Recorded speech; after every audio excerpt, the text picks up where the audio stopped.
नमस्कार रसिको हो. प्रसिद्ध साहित्यिक आचार्य अत्रे यांची गोष्ट मी तुम्हाला सांगणार आहे. गोष्टीचं नाव आहे राजूचा बिल. तुम्हाला प्रश्नच पडला असेल की हा राजू कोण आहे, त्याने कशाला बिल केलं, कुणाला दिलं. चला तर पाहूयात. हा राजू अगदी छोटा होता, माझ्यासारखाच, पण खूप मोठा चौकस होता. त्याचे बाबा खूप मोठे डॉक्टर होते. त्यांचा दवाखाना त्यांच्या वाड्यातच होता. हा राजू दररोज सकाळी शाळेत जायचा आणि दुपारी घरी यायचा.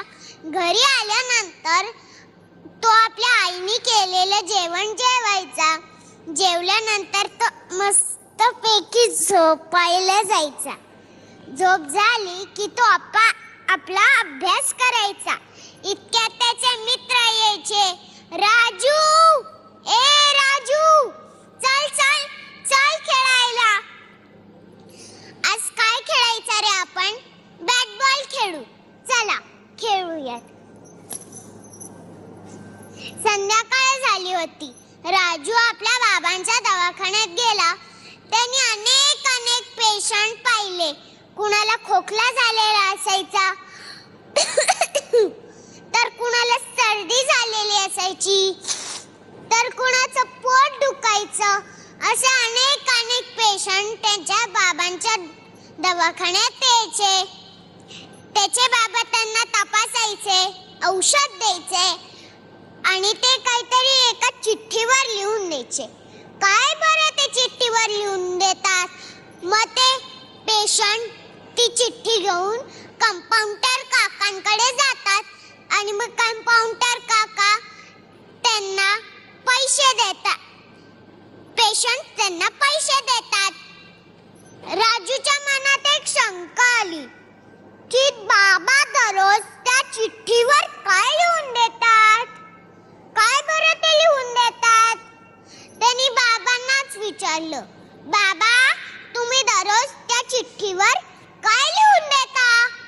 मग त्याचे बाबा म्हणाले, अरे बाळा, मी त्यांना तपासतो, औषध देतो आणि मग ते मला बिलाप्रमाणे मला पैसे देतात. इतक्यात आईचा निरोप आला, राजू 8 वाजून गेले, तुला सकाळी जायचंय ना शाळेत, चल लवकर. राजू स्वयंपाकघरात गेला. जेवता जेवता त्याच्या मनात एक विचार आला की आपण सुद्धा आईची छोटे मोठे काम करतो, मग त्याचा बिल आपल्याला आईला द्यायलाच पाहिजे ना. मग ते आपण कधी द्यायचं तिला? आत्ताच देऊया. राजू उठला. त्याचं जेवण झालं. जेवल्यानंतर त्याने एक कागद घेतला आणि लिहिलं, आई, प्रिय आईस, राजूचा बिल. शेजारच्या काकूंना वाटीभर साखर नेऊन दिली, बिल 1 रुपया. समोरच्या काकूंना मिरच्या नेऊन दिल्या, बिल 1 रुपया. किंगे काकूंचा आईला स्टूल आणून दिला, बिल 2 रुपये. गिरणीतनं आईला दळण आणून दिलं, बिल 3 रुपये. असे अनेक छोटे मोठे काम त्यांनी लिहिले आणि त्याचं बिल झालं 18 रुपये. त्यांनी ती चिठ्ठी आपल्या आईच्या उशीजवळ ठेवली आणि तो झोपायला गेला. रात्रीची सर्व कामं उरकून त्याची आई झोपायला आली.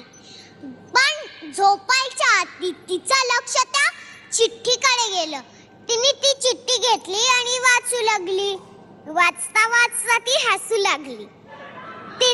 तिने तो कागद ठेवला आणि तिने सुद्धा एक कागद घेतला आणि लिहू लागली, प्रिय राजूस, अनेक आशीर्वाद. आईचा बिल.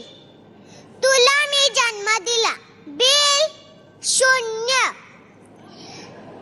तुझ्या आजारपणात तुला औषध पाणी करून दिलं, बिल 0.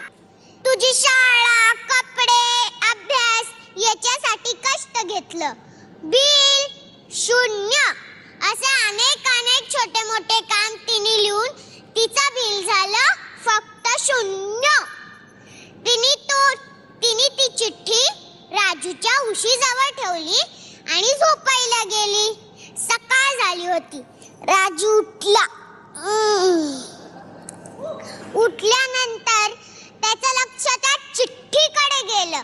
त्याने ती चिठ्ठी घेतली आणि वाचू लागला. वाचता वाचता त्याचे डोळे भरून आले. त्याला आईच्या कामाची जाणीव झाली. त्याला वाटले की आपण किती लहान आहोत आणि आपली आई किती महान आहे. तो रडू लागला. तो आईकडे जात होता. त्याची आई त्याच्यासाठी दूध गरम करत होती. त्याने आईला मिठी मारली आणि म्हणाला, आई आई मला क्षमा कर आई. म्हणूनच म्हणतात स्वामी तिन्ही जगाचा, आई विना भिकारी. मला एक प्रश्न विचारायचा आहे. परमेश्वराने आईला का पृथ्वी लोकवर पाठवलं? देव काही पृथ्वी लोकवर सारखं येऊ नाही शकत, म्हणून त्याने आईला निर्माण केलं. आणि हो, श्रीरामाने सुद्धा रामायणात वचन दिलं होतं, अपि स्वर्णमयी लंका नमे लक्ष्मण रोचते जननी जन्मभूमिश्च स्वर्गादपि गरीयसी. धन्यवाद.